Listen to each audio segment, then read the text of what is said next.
journalist, now that I come to you all the time and blow all this money on the stupid answers, I kind of want to know, like, who are you talking to? And is it your guides? Is it my guides? Like, how does it work? And she's like, I have a guide. And it's actually like it's one of these situations where she's like, we've fallen in love, and he's like my man for me, and it's better than any man that's in like this reality. And I'm like, that's weird. Ooh, that's some incubus stuff right there. Right. And he like watches out for me, and I'm like, okay. So when I started to look at the answers that she was giving me, I realized that the answers were all different. So if I go in one day and I'm like, hey, I want to know what's going to happen, she's like, this is going to happen. And it's like something dramatic. So then I go and I try to fix it. And then I come back like maybe 2 weeks later, and they're like, oh, actually, like that person wasn't mad at you at all. So you should have never done anything. So what was happening was the entity was, through her, creating the emotional response of my life. It's creating drama, right? Is creating drama, and then I feel more devastated. So then I come back for more answers, and then they get more feeding off of it.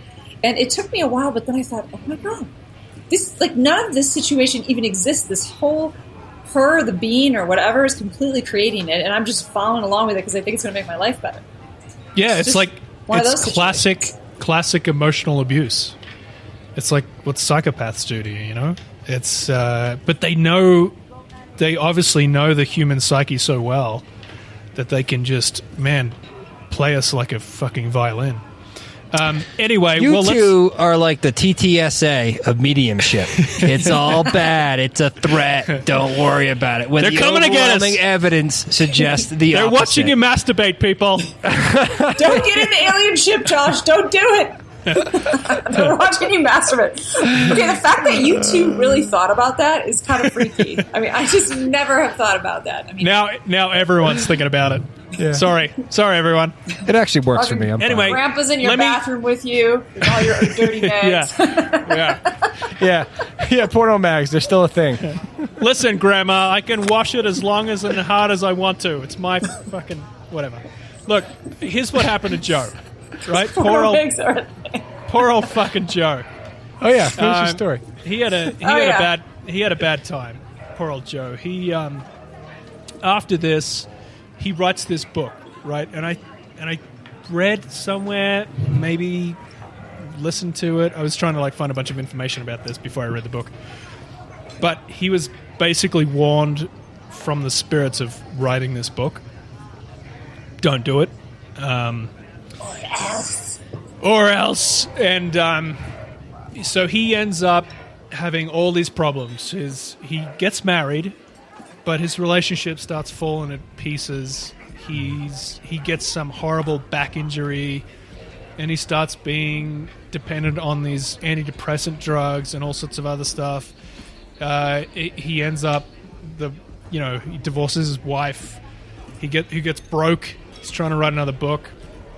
Everything's falling apart for him, and the whole time he's telling his friends, he's telling his family, he's being haunted by these dark entities or demons. They're after him.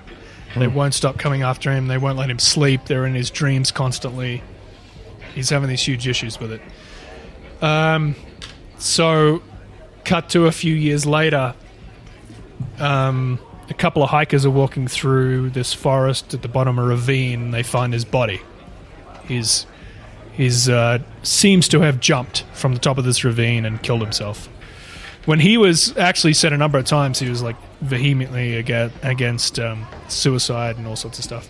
So it's a little fishy. And actually, part of the police report was that they saw at the top of the ravine where they said he jumped from these struggle marks. So there was these 2 feet skid marks where it looks like he was trying or fighting against someone or something, like someone was trying to push him, and there's broken branches where he's trying to hang on, and these 2 skid marks at the very top, and they, the police, I think they said in the report that they couldn't, conclusively say what happened, but it looked like there was a struggle at the top of the ravine from where he was supposedly jumped. Anyway, he didn't make it, but Whoa. Man. So anyway, I'm gonna read the book. I'm gonna find the book. I'm gonna dive on in because apparently it's like really amazingly told. You know, almost like a ghost detective story kind of thing, following Joe's experience and trying to understand what is happening, but not good. Everything on the other side is out to get you. So don't fuck with it. Well, I mean, I heed that warning, but I also am under the impression though that there are some good messages coming through because again, you don't want to take one side at first. Melissa. Just trying to be the balanced one here. Yeah. I'm not bringing that to a seance, that's for sure. I'm like questioning and everything. Oh yeah? What do you want? What were you watching me do, you jerk? All right, you guys can just keep arguing, but we're gonna wrap it up. And be safe out there if you're going to a seance. Don't fight the ghosts. All right, have a good night, and we will talk to you next week. Goodbye.